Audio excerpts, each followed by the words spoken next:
दुनिया जहान में इस हफ्ते ह्यूमन सेल एटलस क्या है।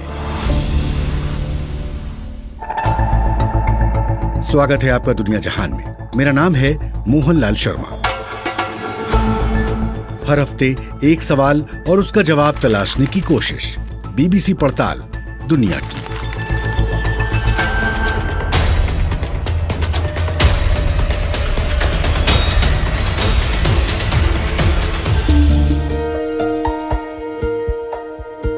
मानव सभ्यताओं ने शुरुआत से ही दुनिया को समझने के लिए नक्शे बनाने शुरू कर दिए थे। नदियों और पहाड़ों से लेकर ब्रह्मांड की सटीक तस्वीर उतारने के लिए वैज्ञानिक नक्शे बनाते रहे हैं। लेकिन पिछले कुछ दशकों से वैज्ञानिक मानव शरीर के बुनियादी ढांचे को समझने के लिए नक्शे बना रहे हैं। 1990 में 6 देशों के वैज्ञानिकों ने मानव जीन कैसे काम करते हैं, ये समझने के लिए ह्यूमन जीनोम प्रोजेक्ट शुरू किया था। लगभग 10 साल में ही उन्होंने इंसान के शरीर में जीन की रचना और माइक्रोसोम्स का नक्शा बना लिया। ये एक क्रांतिकारी उपलब्धि थी, क्योंकि इस जानकारी का इस्तेमाल दुनिया भर में चिकित्सा क्षेत्र में किया जाने लगा। लेकिन जीनोम प्रोजेक्ट महज एक शुरुआत मात्र था। जैसा कि हम जानते हैं कि शरीर में जो भी होता है वो निर्भर करता है शरीर की सेल्स यानी कोशिकाओं की संरचना पर ये कैसे बनती हैं, कैसे काम करती हैं, विज्ञान के लिए ये एक महत्वपूर्ण पहेली रही है। तो इस हफ्ते हम दुनिया जहान में ये जानने की कोशिश करेंगे कि ह्यूमन सेल एटलस क्या है। पार्ट 1, जीवन का सबसे छोटा स्वरूप। ह्यूमन सेल यानी मानव कोशिकाओं का नक्शा बनाने से पहले यह समझना जरूरी है कि ये सेल दरअसल होती क्या है। हमारी पहली एक्सपर्ट हैं अवीव रेगेव, जो ह्यूमन सेल एटलस प्रोजेक्ट की सह अध्यक्ष हैं। ये प्रोजेक्ट 2016 में शुरू किया गया। So the cell is actually the basic unit of life. Cell जीवन का सबसे छोटा स्वरूप होती है। इसके भीतर हमारा जेनेटिक कोड होता है। सेल इस डीएनए को सक्रिय करके मॉलिक्यूल बनाने में मदद करती हैं। हर सेल या कोशिका में अलग किस्म के जीन होते हैं, जो सेल को बताते हैं कि उसे आखिरकार करना क्या है। In our body, the different cells actually specialize. शरीर के हर अंग में अलग किस्म की सेल होती हैं, जिनकी खास भूमिका होती है, और यह सभी सेल मिलकर काम करती हैं। हमें यह समझना है कि यह सेल एक दूसरे से अलग कैसे हैं। हालांकि वैज्ञानिक वर्षों से सेल को समझने के लिए काम कर रहे हैं, मगर हम अभी तक यह नहीं जान पाए हैं कि शरीर में कितनी किस्म की सेल होती हैं। अगर कोशिकाएं यानी कि सेल सही तरीके से काम करें तो हम सेहतमंद रहते हैं। लेकिन अगर जीन इस सेल को गलत निर्देश देने लग जाएं, तो ये गलत तरीके से काम करने लगती हैं और हम बीमार पड़ जाते हैं। मिसाल के तौर पर एक ऐसी सेल है जिससे सिस्टिक फाइब्रोसिस होता है। ये एक वंशानुगत बीमारी है जिसमें फेफड़े और पाचन तंत्र में समस्या पैदा हो जाती है। जिस जीन की वजह से ये बीमारी होती है उसकी पहचान 30 साल पहले कर ली गई थी, मगर ये पता नहीं चल पाया था कि इस जीन के गलत संदेश देने से कौन सी सेल सही तरीके से काम नहीं करती। फिर 2018 में अत्याधुनिक टेक्नोलॉजी की मदद से अवीव रेगेव समेत कुछ वैज्ञानिकों ने इस खास सेल का पता लगा लिया।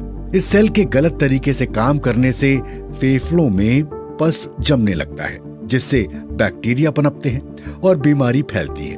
अवीव कहती हैं कि हर कोशिका को विस्तार से समझने से हमारी मानव शरीर के बारे में समझ और गहरी हो जाएगी। So imagine that each cell of our body is like a different piece of fruit. कल्पना कीजिए कि आपके घर पर कई किस्म के फल हैं। केले हैं, जामुन हैं, अनार हैं। सारे केले एक जैसे नहीं होते और ना ही सारे जामुन एक जैसे होते हैं। सेल भी ऐसे ही होती है। जांच के दौरान हमने सेल इकट्ठा करके परीक्षण शुरू किया तो तस्वीर कुछ खास साफ नहीं थी, क्योंकि हमारे शरीर में लाखों अरबों सेल होती हैं। इसे ऐसे समझें कि सारे फलों को ब्लेंडर यानी कि मिक्सी में डालकर अगर पीस दें तो क्या होगा। कोई फल अलग से नहीं दिखाई देगा। लेकिन अब मॉडर्न टेक्नोलॉजी की मदद से हम हर अलग सेल को देख पाएंगे। हमने बात की कि जीन म्यूटेशन एक वजह है जिस कारण सेल ठीक से काम नहीं करती। दूसरा कारण है वायरस। सेल के गलत तरीके से काम करने से क्या होता है? disease. Disease comes up. बीमारी होती है।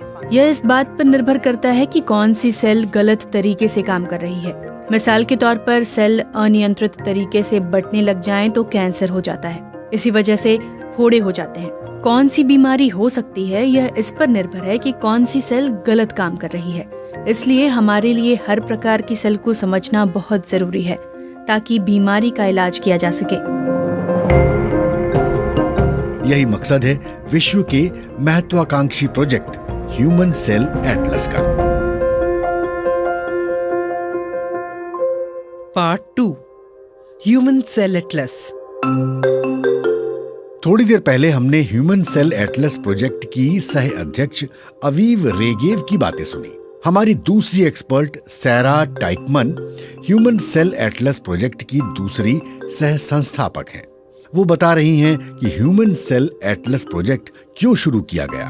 We really need to create a map of हमें all the मानव cells. शरीर में मौजूद सभी सेल का एक नक्शा बनाने की जरूरत है ताकि हम शरीर को बेहतर तरीके से समझ पाए। इससे हमें बीमारियों के कारण समझने और उनका इलाज करने में मदद मिलेगी। यह हमारे स्वास्थ्य के लिए बहुत उपयोगी साबित होगा।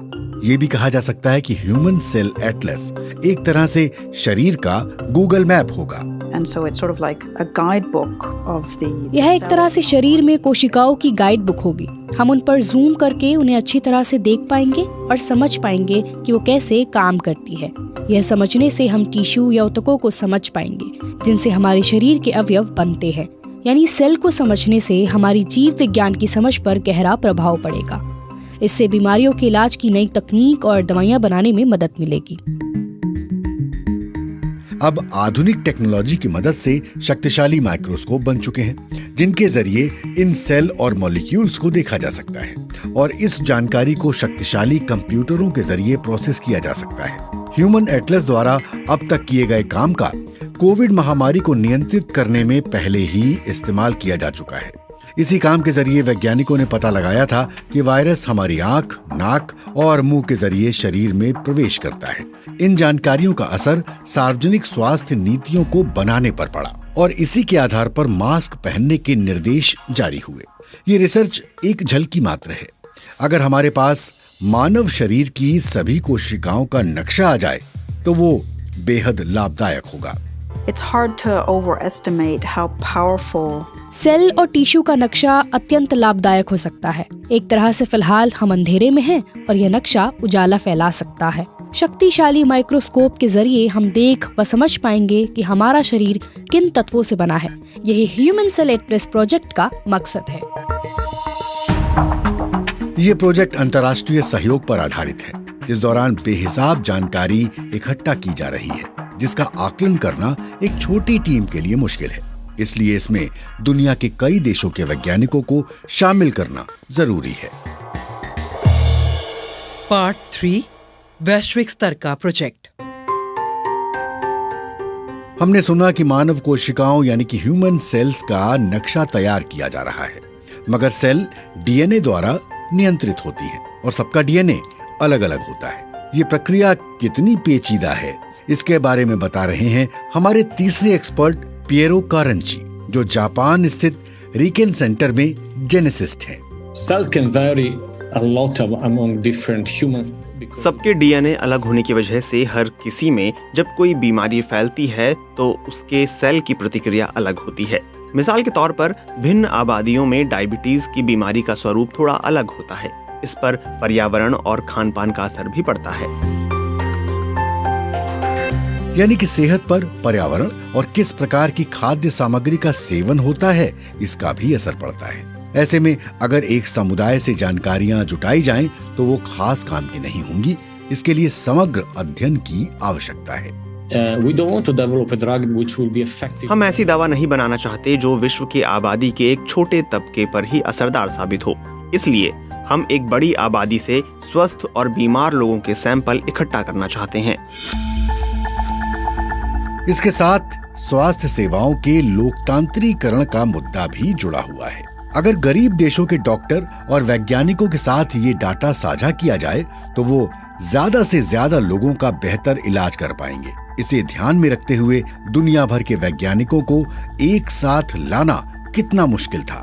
The challenge is to explain दुनिया भर के वैज्ञानिकों और डॉक्टरों को इस प्रोजेक्ट के बारे में समझाना और सैंपल इकट्ठा करना, उसके विश्लेषण में मदद के लिए राजी करना और उनके साथ समन्वय कायम करना चुनौतीपूर्ण था। इसमें भाषा की दिक्कत भी थी। इस काम में कई भाषाई, सांस्कृतिक और सरकारी समस्याएं हैं। साथ ही लोगों की सेहत की जानकारी या डाटा किस प्रकार सुरक्षित रखा जाएगा, इसे लेकर भी चिंताएं हैं। कई चुनौतियों के बावजूद ये अत्यंत महत्वाकांक्षी प्रोजेक्ट है। समस्याओं के बावजूद वैज्ञानिकों के लिए ये इतना आकर्षक है कि 94 देशों से 3000 से ज्यादा शोधकर्ता इसमें शामिल हो चुके हैं। लेकिन व्यवहारिक तौर पर ये कैसे काम करेगा और मरीजों पर इसका क्या असर पड़ेगा? पार्ट 4 कीमत। ह्यूमन सेल एटलस प्रोजेक्ट का मकसद है मानव शरीर में मौजूद सभी कोशिकाओं का नक्शा बनाना, ताकि दुनिया के किसी भी कोने में डॉक्टरों को पता चल जाए कि एक स्वस्थ कोशिका कैसी दिखाई देती है। हमारे चौथे एक्सपर्ट हैं शॉन बेंडल, जो स्टैनफोर्ड यूनिवर्सिटी में पैथोलॉजी और इम्यूनोलॉजी के प्रोफेसर हैं। वो बताते हैं कि ह्यूमन सेल एटलस दिखेगा कैसा। The entrance to the portal for these atlases there. इस एटलस पर मानव शरीर के सभी अंग चित्रित होंगे। उसमें से किसी पर भी क्लिक करके आप उसके और भीतर जा सकेंगे। इसमें आप टिश्यू की तस्वीर देख सकते हैं। उसमें उस टिश्यू की ऐसी तस्वीरें होंगी जिससे पता चलेगा कि वो स्वस्थ होने पर कैसा दिखता है और बीमार होने पर कैसा दिखाई देता है। शॉन कहते हैं कि ये एटलस मानव शरीर का गूगल मैप होगा या एक तरह की विशाल डिक्शनरी होगा, जिसमें हर सेल यानी कि कोशिका के बारे में जानकारी पाई जा सकती है। A person may be of a different age or different background. हम इसमें अलग अलग जगहों, पृष्ठभूमि और भिन्न आयु के लोगों की कोशिकाओं के सैंपल और जानकारी शामिल करेंगे। इसमें स्वस्थ और बीमार लोगों के सैंपल भी होंगे। इस एटलस की सहायता से हम भिन्न कोशिकाओं के सैंपल की तुलना कर पाएंगे। इस नजर से देखा जाए तो इस जानकारी की मदद से डॉक्टर बहुत जल्द बीमारी का पता लगा सकेंगे। यानी डॉक्टर ब्लड टेस्ट के जरिए सेल की स्थिति का विश्लेषण करते हैं, जिससे उन्हें पता चलता है कि कौन सी सेल सामान्य से अलग है, और इसके बाद वो तय करते हैं कि इसका इलाज कैसे किया जाए। इस एटलस में उपलब्ध विशाल डाटाबेस का सबसे बड़ा फायदा ये होगा कि इससे बीमारी का गलत अनुमान या गलत डायग्नोसिस नहीं होगा। Hepatitis is really disease of the liver, right? मिसाल के तौर पर हेपेटाइटिस, ये लिवर यानी यकृत की बीमारी है। हम जानते हैं कि ये अधिक शराब पीने से हो सकता है या जेनेटिक कारणों से भी हो सकता है। इसके अलग स्वरूप और कारण होते हैं। वैसे ही इलाज भी अलग होते हैं, मगर इन सभी बीमारियों के लक्षण एक जैसे होते हैं। इस प्रोजेक्ट में इकट्ठा की गई जानकारी के आधार पर हम इस प्रकार की भिन्न बीमारियों में फर्क कर पाएंगे। यानी इस एटलस की मदद से एक तो बीमारी की जांच सटीक होगी और उसके चलते सही इलाज भी हो पाएगा। एक फायदा ये भी होगा कि डॉक्टरों को कोई खास परीक्षण नहीं करना पड़ेगा, बल्कि सामान्य टेस्ट से ही बीमारी का पता चल जाएगा। शॉन कहते हैं कि सामान्य टेस्ट के दौरान अगर डॉक्टर किसी सेल में कोई असामान्य बात पाते हैं, तो वो उसकी तुलना एटलस में मौजूद सेल डाटाबेस से करके बीमारी का पता लगा सकते हैं। तो अब हम लौटते हैं अपने मुख्य प्रश्न पर कि ह्यूमन सेल एटलस क्या है। हमने अपने एक्सपर्ट से सुना कि ह्यूमन सेल एटलस या मानव कोशिकाओं का नक्शा दरअसल हमारे शरीर की सभी कोशिकाओं का अध्ययन और उसकी जानकारी है। और चूंकि ये एक वैश्विक सहयोग से चलने वाला प्रोजेक्ट है, इससे हमें पता चलेगा कि भिन्न भिन्न आबादियों में पाई जाने वाली कोशिकाओं में फर्क क्या होता है। दरअसल ये एक तरह का रेफरेंस मैप होगा, जिसकी मदद से डॉक्टर बीमारी का जल्द पता लगा पाएंगे। इसके फायदे हाल ही में दिखाई दिए जब कोविड महामारी के दौरान ह्यूमन सेल एटलस की जानकारी से हमें ये समझने में मदद मिली कि फेफड़े कैसे काम करते हैं और बीमारी का उन पर क्या असर पड़ता है। 100 से ज्यादा देशों के वैज्ञानिक और शोधकर्ता इस प्रोजेक्ट में शामिल हैं, जिसकी वजह से सबके बीच समन्वय रखना चुनौतीपूर्ण है, मगर ये चिकित्सा जगत के लिए क्रांतिकारी साबित हो सकता है। साथ ही दुनिया में चिकित्सा सेवाओं को लोकतांत्रिक बनाने की दिशा में भी ये एक आवश्यक कदम है। इसके पूरा होने के बाद गरीब और धनी सभी देशों के पास बीमारी का पता लगाने के लिए एक ही जानकारी या फिर कुंजी होगी। इस दृष्टि से देखा जाए कि ह्यूमन सेल एटलस चिकित्सा जगत ही नहीं बल्कि पूरी दुनिया में बदलाव ला सकता है।